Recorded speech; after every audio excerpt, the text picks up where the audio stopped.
Hello, everybody. My name is Gladys Shaw. I am a neuroscientist by training, and now I have transitioned into industry within the past 2 years. But for the National Science Policy Network and for the symposium, I'm also serving as the vice chair of the Advocacy Committee and moderator for today's Hill Day training workshop. So we have an amazing set of events today, and we are very excited to get started on all of this. So I just wanted to go over an order of events, just so you all know what's coming for the next hour and 15 minutes. So we're starting off with an introduction, of course. Then we're going to have Hill Day training by Dr. Kristin Anderson, who's our guest today. We're going to have a brief Q&A, followed by 2 breakout rooms. One is going to be creating your pitch that can be utilized for your Hill Day event. And the second one is going to be practice scenarios, again, practicing for that Hill Day. So with us is our guest, Dr. Kristin Anderson. And Dr. Anderson is a neuroscientist, science communicator, and science policy expert who works at the intersection of research and policy to bring about transformative change for communities and society. Dr. Anderson is an advocate serving on the Government and Public Affairs Committee within the Society for Neuroscience, which works to guide and evaluate the Society's advocacy efforts and train scientists to develop effective science communication strategies to become advocates themselves. So we are highly honored to have Dr. Anderson with us today, and we are ready to share that Hill Day training experience. So I'm going to stop share. Apologies, I haven't used Zoom in a while. All right, go ahead. Well, thank you for that wonderful introduction. So thank you very much for having me here today. I'm very excited to go through this advocacy training.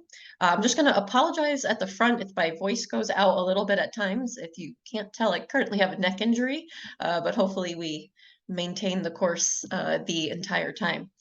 So as you said, my name is Kristin. I've been part of the Society for Neuroscience Advocacy team since my second year of graduate school. So I've been on the Hill for many Hill days throughout the years as well. In addition to after my graduate work and my postdoc, I have moved into a science communication role.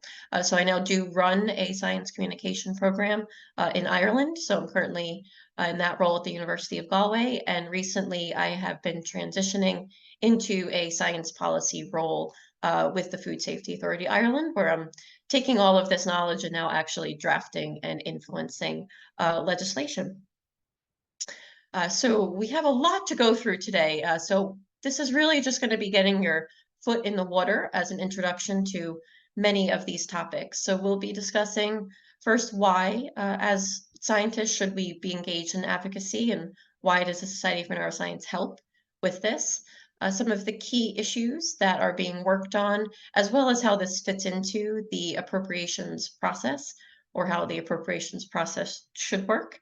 We'll also go through activities that do have a really powerful impact that you can be engaged in right now. And importantly, how to conduct these meetings. This includes how do we tell our story and what happens in these meetings. And the last step is how to further connect with your legislators and continue to learn and grow. So the main goals that we want to get through today is really, why does it matter? What's your role in advocacy? And then how to become an educated advocate that can inform lawmakers of why neuroscience and science is important, as well as how we can advance priorities. So first, what is advocacy and why does it matter? So Society for Neuroscience is engaged in advocacy for several reasons. One is that we have to communicate the issues that are important for us to stand out. I'll probably say this several times throughout, but it's a very common phrase on the Hill that if you're not at the table, you're on the table. So there's tons of competing interests that are taking place with lawmakers. They have to make decisions on so many different topics.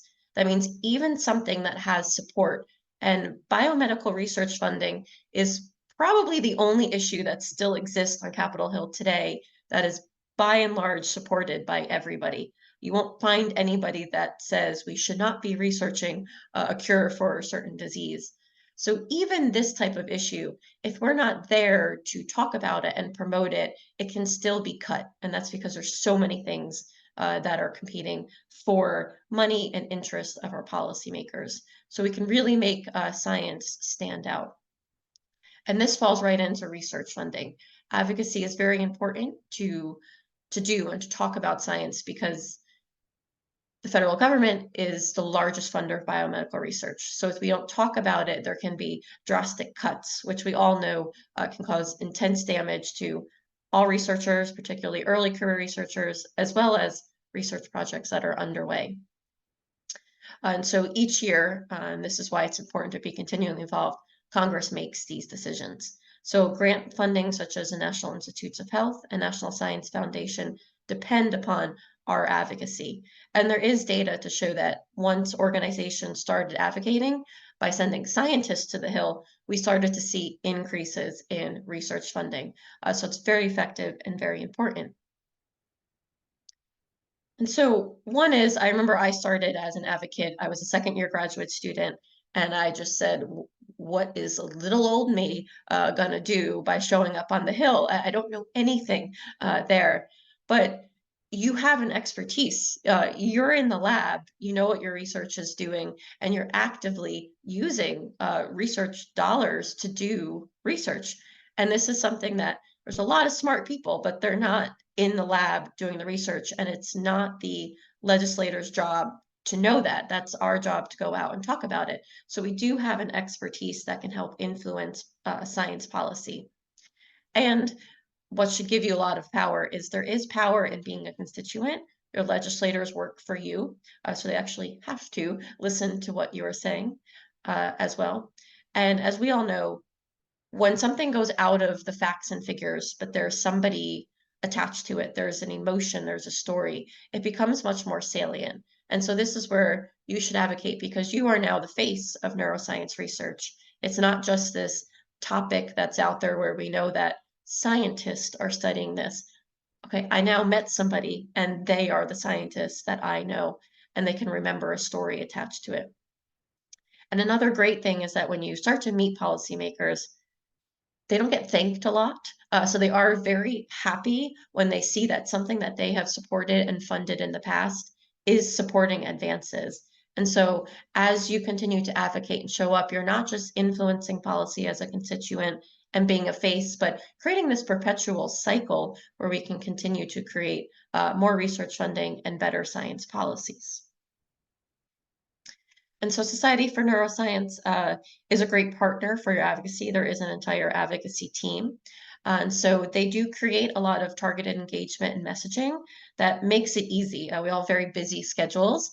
So if you sign up for instance, Society for Neuroscience Advocacy newsletter, they'll actually send you letters that you can then send on, which makes it easy to then get involved and continue to be involved. And they will also do some of the legislative tracking for you, as well as coming up with a lot of different advocacy opportunities throughout the year to continue your education. So some of the current neuroscience policy issues and legislation that Society for Neuroscience is tracking and following are the main one is research funding. If we don't advocate for funding every year, there's likely going to be a drop in research funding. The second is animals and research. There's been an increase in legislation that could be dangerous towards the ability to work with animals and research that might hinder some of the use. So SFN works to explain the ethical use of animals and research, as well as try and change some of that language. And then any type of research policies that might pop up. And these are the three kind of main things. But it's important to note that while we're working on mainly health, that there's a lot of other issues that are going to be at the table at all times. And it's not to say there can be questions that come up. And as a researcher, if you do have expertise or researchers have ability to look at the data and come up with evidence-based solutions that can help out with a big set of these various issues. And science can be related to a lot of different issue areas as well. So how does this all fit into the process? And this falls into what are the best times to be an advocate. So I'll give a very brief overview of how Congress works and the typical appropriations process. But if you would like a nice overview, I very highly suggest the School of Rock song about how a bill becomes a law. I will spare you all from me trying to sing the song, but that really does explain how a bill becomes a law and how it can be advocated for. So typically how Congress works is on a yearly schedule, and it starts off with the president's annual budget request to Congress. And then it's Congress jobs. Congress is who holds the purse strings to decide how to fund the federal government through various different appropriations committees and through an ultimate budget resolution, which is how they come to terms to decide what wants to be done. And so the typical budget process starts on October 1st, although nowadays it is very rarely followed. So what happens is the president sends the budget to Congress, and this is just an outline. The president's budget isn't followed. It just really shows what the president is looking for, what might be prioritized. The House and the Senate individually then mark up and pass their own budgets based upon their own interests, and particularly what the interest of the people who voted them into office, the constituents, would like. The House and the Senate then come together and go through what's called a budget resolution, because they're always different. So now they have to come together and decide, okay, well, you had 10 billion more here, we didn't, how can we make a resolution about this? And then go back to the individual appropriations committees to be passed. There'll be kind of a last reconciliation. And then what should happen is a new fiscal year begins. As you probably have seen in the news, this doesn't typically happen. We have these continuing resolutions. But what's important is within these bills is where the NIH and NSF becomes funded. So the NIH is funded by the Labor, Health and Human Services and Education Appropriations Subcommittee. And then NSF is funded by the Commerce, Justice, and Science Appropriations Subcommittee. And what is important is that throughout this process, the appropriators are going to listen to the constituents and those that voted in so that they can then come back and report that they listened and hopefully get new votes. So you do have a lot of power in this process to come in at these various time points, such as when the House and Senate are marking up their budget and when they're trying to pass the bills, are really powerful times to come in and start to advocate for science funding to be in there and to be in the budget robustly. And so SFN tracks this. And so if you follow the SFN advocacy team or sign up for their newsletters, they will send action alerts via email, which can tell you exactly these key points of when something is going into an appropriations committee so that you can send an alert and give support to say, oh, okay, I support that there is a $3 billion increase in the NIH budget for this coming year. And the more of these that get sent in, the more appropriators see there is support from their constituents, the more likely it is that they will pass that. And as I said, it's very important to keep advocating every single year because there's so many competing interests that it is really true that if we're not there advocating for it, it's very easy to fall through the cracks, even for the one thing that is agreed upon by all of Congress alike. So we really have to make our voices heard as to why it's important, how much should be increased, and this is where Society of Neuroscience comes in. And then what's the impact? And this is where you as a scientist comes in and tells the story of science. So what are some activities that you can be engaged in that have a powerful impact in this process? Well, there's a lot, and you don't have to do them all. So Hill Day is this kind of top one of this visit in Washington, and that can be very, very impactful. So on the left here, there is a whole list of different activities of ways to reach your congressman or woman or senator. And then we have how influential it is. So in red, we have very influential. In green, it's somewhat, and then the gray is not so much.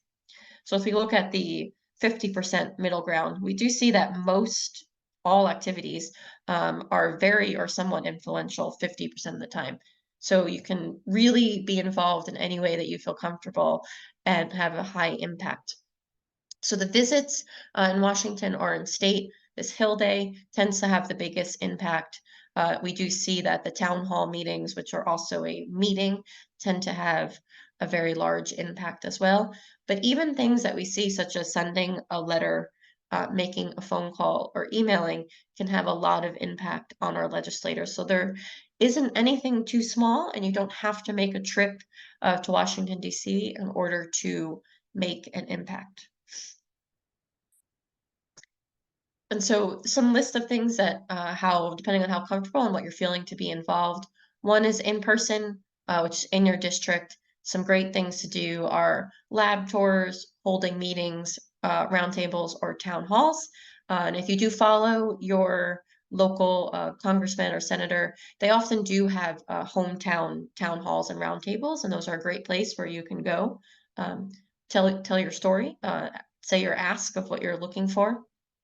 You can meet in Washington, D.C. And oftentimes, a lot of these meetings are going to be with staff and not with the senator or congressman themselves. But those are just as, and even sometimes more impactful. A lot of times when you're meeting the actual congressman or senator, it's kind of a brief talk and then some pictures. But if you talk with the staff, you can usually get down to the nitty gritty. So you'll see that a lot of the meetings are with staff, and they are, as I said, just as impactful. You can have some other types of contacts, such as phone calls, emails, social media, and I'll go into a little bit more into social media later on in here.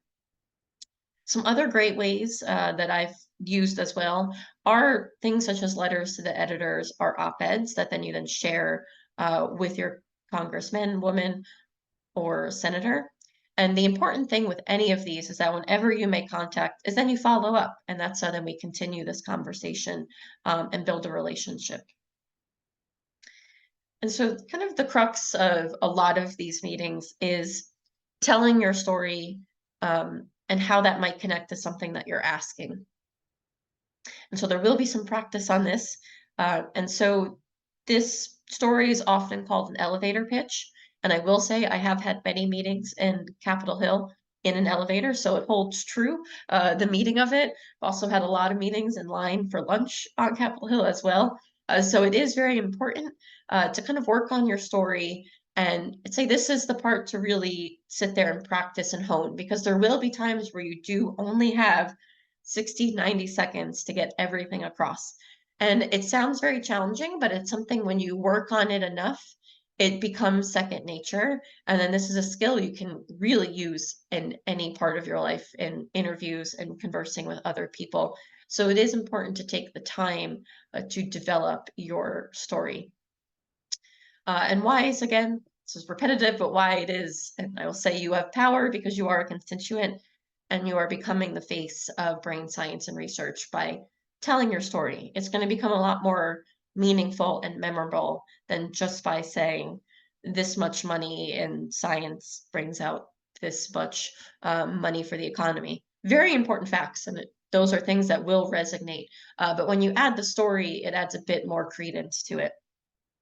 And so just by you going in and saying, I count on federal research funding to research anxiety, to research Alzheimer's, and that will make a difference in the lives of everyday people, that's a very impactful statement. It's very to the point, but it adds a credence to it that they're not just funding the NIH, they're not just funding the NSF, they're funding research into this disease that will help people.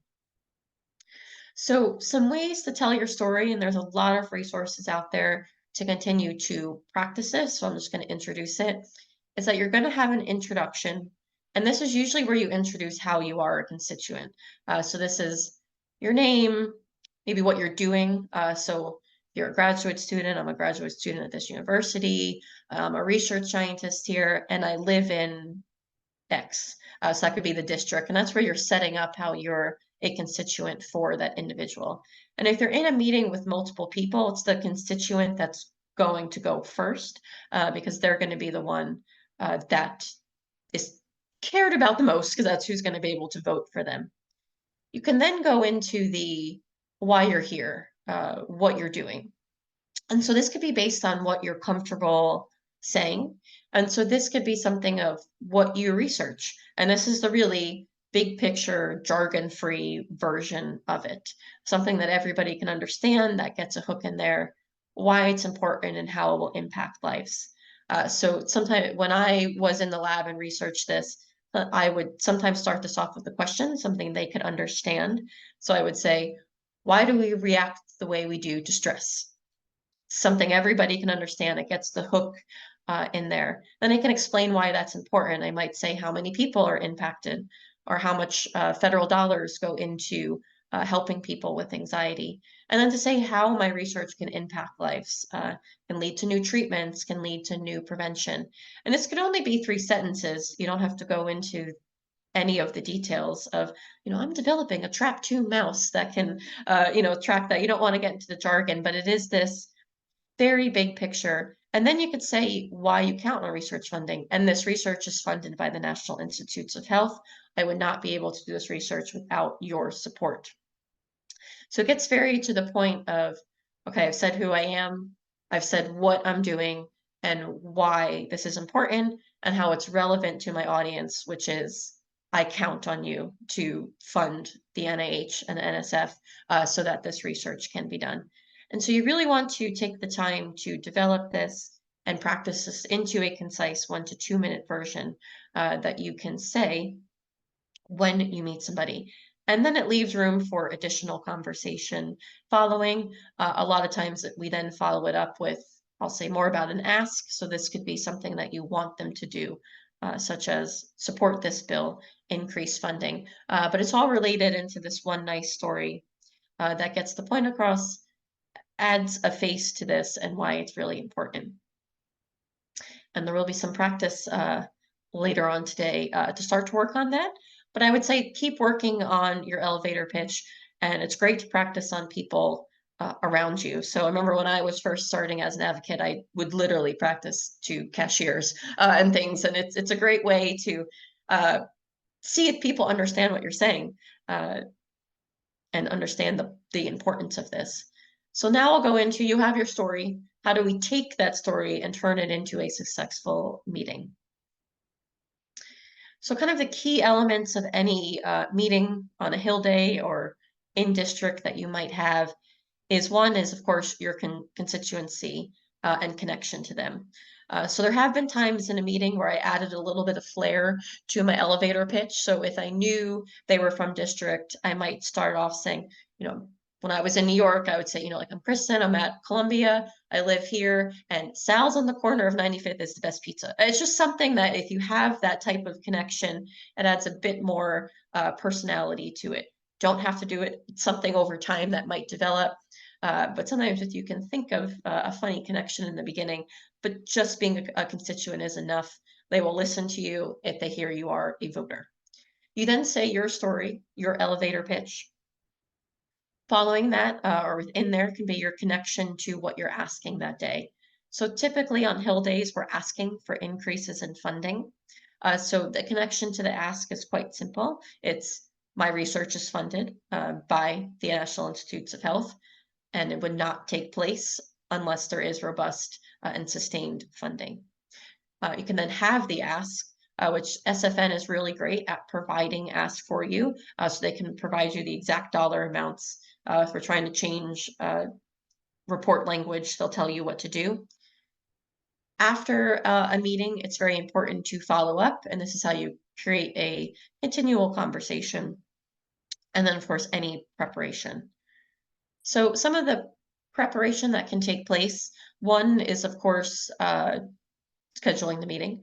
So for instance, if you're working with Society for Neuroscience, they will help you. They typically give you, this is left from one, a workbooks on how to join the meeting, how to plan it. If you find there's a town hall meeting, you can schedule yourself in there. The next prep that can be really important is just simply learning about your congressman, woman, or senator. You can learn about what committees they might be on. Maybe you'll find out they're actually on an appropriations committee that's important for scientific funding. You might also find out that they have a connection to your institute, so they'll be very interested to hear about how money being sent to your institute helps that institute. And oftentimes you will find a personal interest. And this is where you do have to be a politician a bit. You will find that a lot of them might be very open about a particular issue. They might have a family member with Alzheimer's, they might have a family member with Down syndrome, and they'll be open about that. And so you can also then be open about research into that field to connect to them and about how important things such as neuroscience or scientific research is. You can continue to develop by using various online trainings, webinars, and if you're ever having a meeting, SFN staff can also help you to plan and provide any up-to-date information on what's happening. And probably the fifth and one of the most important is, again, practice telling your story. So some points of discussion that can take place during these meetings. They're just going to start off with your elevator pitch, which is really into your research topic, why it's important, really highlighting how we can improve the human condition through discovery. It's the scientific process. Another topic that you might talk about, that I've talked a lot about as an early career researcher, is the impact of reduced or unpredictable funding on science. So things such as there's continuing resolution, the NIH doesn't know what their cap is, so they might not be able to fund all of the grants that they could fund. And that has an impact then on the whole research process. If there's any bills that support science or don't, those could be brought up during the meetings as well. A great thing that can be brought up as well is how science impacts the economy. So here's an example of Ohio. The Society for Neuroscience has these sheets for every single state. And they have it broken down by total federal research funding, NIH, and NSF. And it talks about how much money goes to that state, what is the economic impact. So for instance, in this case in Ohio, it's for every dollar that goes into it, there's, can't find this too small here, but it'll say for every dollar of federal funding that goes into here, it makes like $1.63. And so that will kind of perk up some legislators as well, that it's not just health and discovery, it's also helping the economy. They also talk about how many jobs it creates. And then very important thing that needs to be talked about is that funding this also funds fellowships. It funds the training of future scientists and continues the process. A big thing is, of course, thanking them. As I said, legislators these days don't get a lot of thank yous. So you will be amazed at how appreciative they are when you say, thank you for meeting with me. Thank you for your previous support. And that can be very, very meaningful. And then when you send up a thank you email, they will tend to follow that. That's a great point too, that if any questions were asked during the meeting, you could follow up within there. And you can always ask here about an interest in a lab tour or continuing another meeting. So very similar, if you don't go to Capitol Hill, you can have these meetings in district as well. So an excellent time to try and host these is in August. They are all home for the August recess. And your government relations office within the university they will have connections to the local office, so they can help you to set up a meeting. So instead of going to Capitol Hill, you can go to their local office and have a very similar meeting to one that I just described on Capitol Hill, where you talk about the local research. You can have ask, which could just be supporting scientific funding, and then including an invitation for a lab tour. So here's a quick outline of if you do plan on having a lab tour. I've hosted them before. They are a great and fun activity to do. Does take some planning and involvement of your government relations office very early on, getting departmental approval present in there. Won't go through everything, but it takes, we can probably share these resources in more details if you want to plan a lab tour, but getting a lot of people involved, planning things to do on tour. It's a great place where they actually can get a much deeper understanding. They get to see the science in action. They get to look into a microscope and talk to a whole host of people. And they get to see the money that they give in action. And so some things during the lab tour, it's really great to have experimental demonstrations. I've always had roundtables during them as well to talk about research funding, any other issues at the current time, and highlight work that's relevant to their interest. And it's a great thing. You can end any meeting by just offering yourself as a resource that I am here as a resource for the office. And they really appreciate that. And when you say that, they tend to do reach out if something comes up in the future that you can help with. And always lots of pictures. I'll go into social media in a minute as well. Points of discussion during a lab tour are very similar to what's happening in a meeting. Your research topic, how we can improve the human condition, same thing, impact of reduced or unpredictable funding. Added on to this is really showcasing facilities, especially if anything was brought by NIH or NSF dollars. So here's a microscope that we can do this great research on that you help to fund, as well as any, same highlights, jobs, how students can be funded, staff, and training of future scientists is always a point that's interested to them. And again, the follow-up is important. This can be things such as sharing information on social media, sending follow-up emails. And then if you are inclined, you can share it in other ways, such as writing on a blog, writing a press release, presenting it. And this can help to encourage others to be involved. This helps to continue the conversation. So, social media. So I have a question for everybody. You can write your answer in the chat. So what percentage of congressional offices say they review social media posts and comments as a means to build stronger relationships with constituents?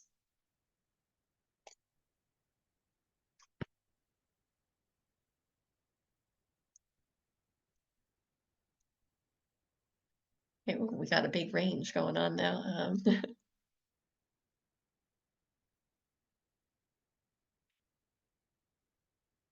Okay, we have a lot of different answers. And so after this, I don't think anybody actually gets D. So the answer is actually 97%. So it's a very high percentage. There actually are people in offices now where their job is to follow social media. So 97% of offices say that they review comments on social media. And so this is just looking at officials, and this is from 2020, so it's probably even changed since then.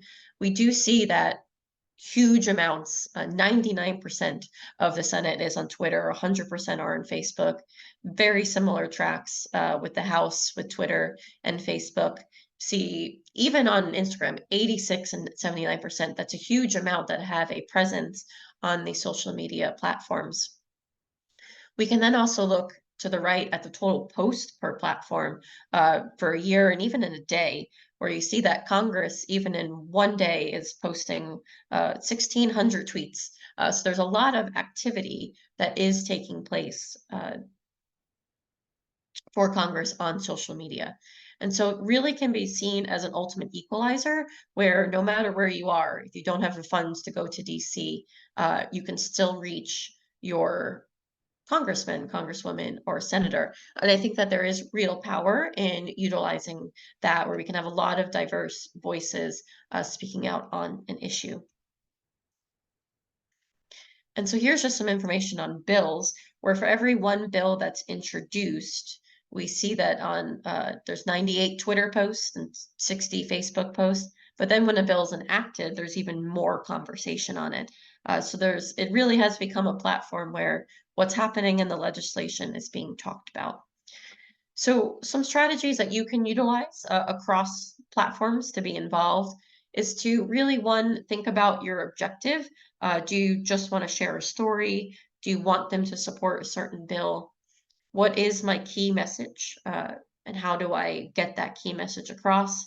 How do I make sure I reach the right target audience? At times, you might be reaching other voters, and other times you will be reaching your legislators. What's the best format? And times Twitter, X might be best, and other times Facebook could be. How do I make sure that it's accessible? And very important for social media is how do I update it? How do I continue the conversation because of how fast-paced it can be?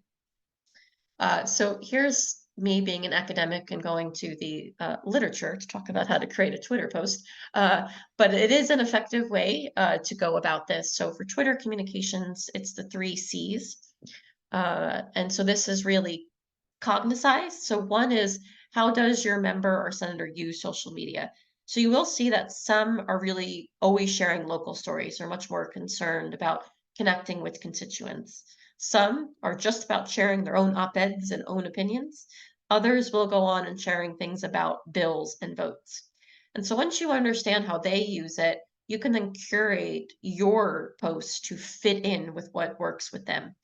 So for instance, if they always connect with constituents, you could tag in a success story, share in a paper that your lab just came out with, and say, thank you for funding the NIH because this was done with NIH funds. If they share their own op-eds, you can retweet with a comment on how this affects the lab, thanking them for the story. And of course, you can retweet anything about a bill or a stat and how that impacts science. And then it's that chase component where social media is fast paced. So you do want to make sure that you can always stay up to date. So this can be things such as tagging and following lawmakers, using your story or elevator pitch to kind of create emotionally relevant content so it stands out in this fast paced environment. And of course, following and using hashtags there. So I'll show some examples from when I was in graduate school of how I use social media. So they're all very similar. So this is for X, Twitter. Again, you want it to be very frequent, immediate, use pictures, tag them. Here's an example of I was in graduate school. We just got a new Congresswoman, Susan Wild, and I invited her to a lab tour and actually organized the entire lab tour over Twitter. So she posted about how she just got her keys to the office. So literally what I said was, well, congratulations, that I look forward to working with you. And then I said who I am, what I do, and I invited her for a lab tour. I gave a brief introduction of what I study. And then in kind of the third part, I said, I'm just confident we can provide you with valuable insight and that I look forward to being a resource of their office. And it was that night I received a direct message. And from there, we planned the date. And I was a couple of weeks later, she was on campus and we had a full half a day of a lab tour. So don't underestimate the power of replying, tweeting, sending things. You never know what can come from that. Facebook, even though it might seem out of place, it can still be a very effective place because you have a bit more room and can get a bit more personal. So here you can also comment on news stories, start to give a bit more thanks as to why it's helpful, useful, encourage lawmakers, and this is where you can start to see a different side of a story and really establish thought leadership. So you can be add a bit more information to your information. So an example that I used was when I was in graduate school, there was a proposed graduate student tax. So that would be very bad if it went into place. This is where graduate students would be taxed on their tuition, which graduate students don't pay. It's part of being a graduate student, but that meant all of a sudden your tax would be more than your stipend. And so I reached out to a local paper and ended up being interviewed and going on record and talking about how this would be a hardship. And in this kind of article, at the time we had Representative Dent, who was for the graduate student tax, but after hearing about what it really meant for a graduate student, he realized he was unhappy about it and ended up voting against it. And he posted about that on Facebook. So then what I did was I responded to comments. And as we know, people can be quite mean in comments online, but I stayed as a professional and cleared up a lot of misconceptions. A lot of people just didn't understand what it meant to be a graduate student in the sciences. They kept saying things such as get a job, you go to one class a day. But then when I kind of talked about, no, there's research happening, you cleared up a lot of misconceptions and people changed their thoughts and opinions. And it's always great to keep commenting and tagging your legislators. Same thing with Instagram. Here, this is, photos and videos. It's great to be consistent and tag as well. I've done this where I was actually collecting participants for a research study at a music festival, but I just kept posting and tagging people in it. There was a news van behind me. They saw a tag that I post, ended up being interviewed for it. Our local legislators then became involved. So it's something where you can just create this presence and talk about things, and things can come up from there, even if it's something impromptu, or kind of the benefits of local science can be discussed. So I just threw tons of information about Hill Days. These trainings have been done in 2 hours, so try to say it really quickly. But hopefully this is an introduction to a lot of these, and you can continue your education to become an active advocate. So this is a really great resource, is a Society for Neuroscience Advocacy Network. They will be able to share a lot of ideas, legislative bills coming up. They'll even send you templates on how to connect to your legislators. But you can start just by learning about your local legislators, what they care about, what committees they're on, present there. You can just continue to stay involved. There's a whole Neuro Online, which has tons of resources on it there. I would highly suggest signing up for the action alerts because Society for Neuroscience has people that track legislatum. So they'll tell you, hey, there's something coming up, there's a vote coming up. You should say something now. It's a great way to just stay informed as that goes on. And then I'll kind of leave you with some of the SFN staff contacts. But advocacy at sfn.org is always a great place to reach out to, especially if you want to get involved in Society for Neuroscience Hill Days or any of the other advocacy activities.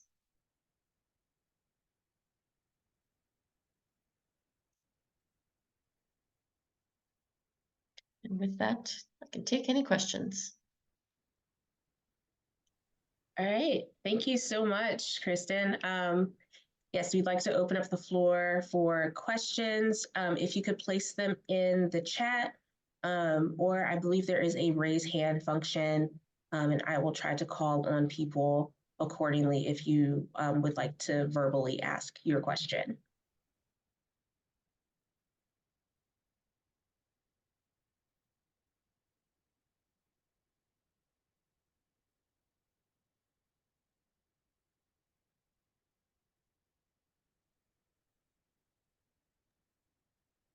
And just in the meantime, I personally have a question, and I'm just going to ask myself first. So you mentioned offering lab tours. So Yes. that will take some university compliance as well. So how far in advance should you notify your university before even offering that lab tour to see if it's an option? Yeah, that's a great question. 'Cause the way I did it was I planned it and then asked for forgiveness after. Don't always recommend that way to do it. There will be a government relations office at your university. So even SFN could even suggest like 6 months beforehand to say, hey, I'm looking to plan a lab tour. And I'm going to reach out to this office. And you could tell them that I have a contact in there, or you can ask them if they have a contact as well, because that's their job, is to be in tune with that office. And they will also be very helpful in helping you to maybe find a photographer. They'll tell you maybe the president of the university wants to come. So they'll help you with maybe those bigger picture ideas, and then they'll leave the actual lab tour of which labs to visit, what experiments to see to you. But they'll be the ones to tell you that, okay, you need this photographer, you need the president here. And that's just nice to know ahead of time that, okay, I need to plan 30 minutes to do everything they want to do as well. But I would reach out to them maybe even 6 months beforehand, and they'll be more than helpful. That's their job. Awesome. Thank you so much for that. We do have a question in the chat. Great talk. Where and how do you suggest international students can participate on legislative pitching or funding mechanisms? Great question. So there are chapters that maybe aren't Society for Neuroscience, but like Canadian Association of Neuroscience. There is a Mexican Coalition of Neuroscience that does do their own local advocacy. So if you can find a local scientific organization within your country relevant to you, I know in Ireland we have SFI, Science Foundation Ireland, that will work on some of that. So there likely is an organization, whether that be neuroscience related or another scientific organization present that you can then become involved with and help. But if not, and you feel comfortable reaching out and it's appropriate in that committee, you can just reach out to the local offices and ask for a meeting. There are such things as town halls you can still attend to and tell your story to, but it will be dependent upon the country that you're in. But I would say there likely is a local chapter of either Society for Neuroscience or some other science policy network that can really be used as a stepping in where you don't have to reinvent the wheel. They'll have some connections locally that can help you get involved. And if you don't know, you can always email advocacy at SFN, because on the Government Affairs Committee, we do work with other organizations, work very closely with Canada, Mexico, so might even have connections from there. All right, thank you. We have a second question from the chat.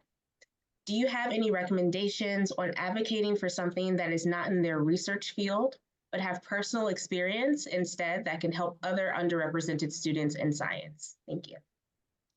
100%. So you can definitely advocate for something that you aren't researching. I have done that before. I've done a lot of advocacy in environmental science, but I'm a neuroscientist, so I don't have that scientific background. But when you're going into these meetings, you're typically giving a very broad overview.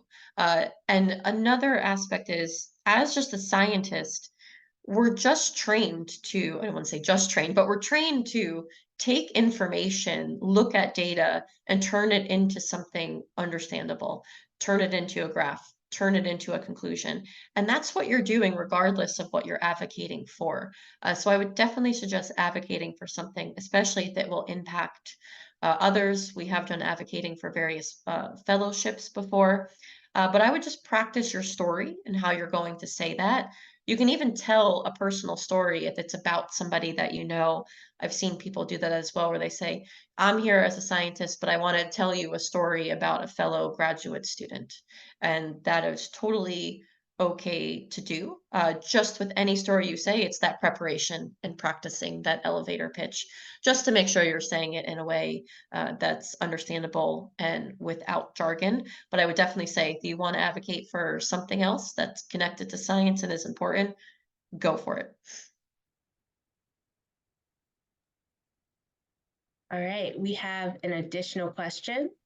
Fantastic talk. Do you have any suggestions on how to keep on top of bills, budgets, committee decisions on both the local and federal levels? Yes, it's good times. I would definitely say following your local legislators, even some committees, they do have Twitter's X as it is now, and following them, because they will make posts and you can make social media alerts to be able to see that. There are trackers online of bills. It could be a bit more tricky because you would have to check that every single day. I think the easiest way is by following people on social media and watching for their updates.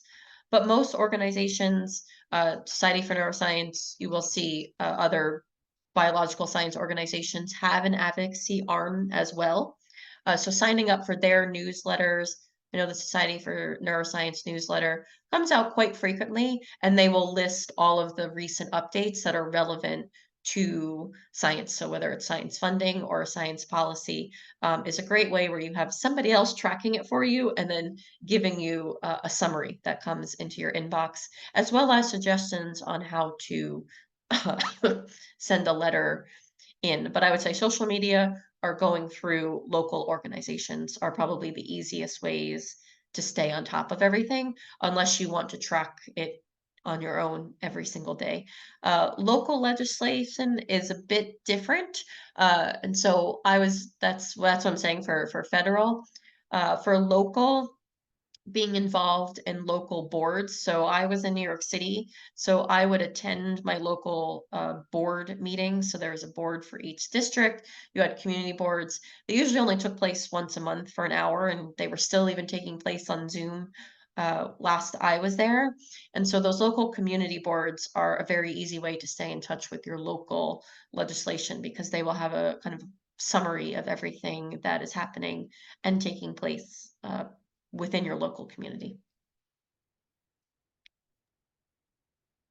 All right, so we have one final question, and everyone else, please feel free to continue using the chat for asking questions. Just after this one, we're going to move on to the more interactive part of this workshop. But the final question, both to Kristin and I guess also Meredith, because I do know NSPN does have these databases. The question is, where can I find good databases for writing a policy brief? Oh, that's a good question. I can't think of one for writing, but there is I can't remember what they stand for, but the OECD has policy briefs, and those are even by country, so you can look at different countries. There's a couple other networks that have it there. The Cochrane Training Network has a good database. Meredith just shared one here, present, where you can kind of get what some policy briefs might look like and what are good ones to write as well. I can try and like look those up. I'm trying to think now because now that I'm in Europe, I see a lot of the EU ones present there. But even if you just look up some and those networks are on that research, you can see what one looks like. And then if you are interested uh, in writing one, even organizations will help you to write that and send those in as well. I have done that at the local level, and those are a great way to get into a legislator's office as well, because you're showing up saying, I did free work for you. You know, like you're giving them something that they would love to see the data put together in a way that makes sense and can inform policy. Thank you. And yes, Meredith did put some resources from NSPN into the chat. Also, be on the lookout for NSPN events because I think the Education Committee, something like that, they do have policy briefing workshops and events throughout the year. So that is something that NSPN does offer. You just have to be on the lookout for it, either through the website and the events page, or if you join the Slack, it's also posted there. So thank you again, Kristin, for all of that information. I was part of SFN's eCPA program years ago, so I know you condensed a lot into a very short amount of time. So thank you so much for all of that. Thank you for having me. Yes, of course. So now I am just going to share my screen again. There we go. And now we're just going to get into the more interactive part of this workshop. So as I mentioned before, I'm the vice chair of the Advocacy Committee within the National Science Policy Network. And the Advocacy Committee is planning a future Hill Day event, date to be determined, in which we do plan to advocate for the Researcher Act. And the Researcher Act stands for Relieving Economic Strain to Enhance American Resilience and Competitiveness in Higher Education and Research. Sorry, I have to read that because it is extremely long and I always forget one part of it. So the Researcher Act is HR 4002.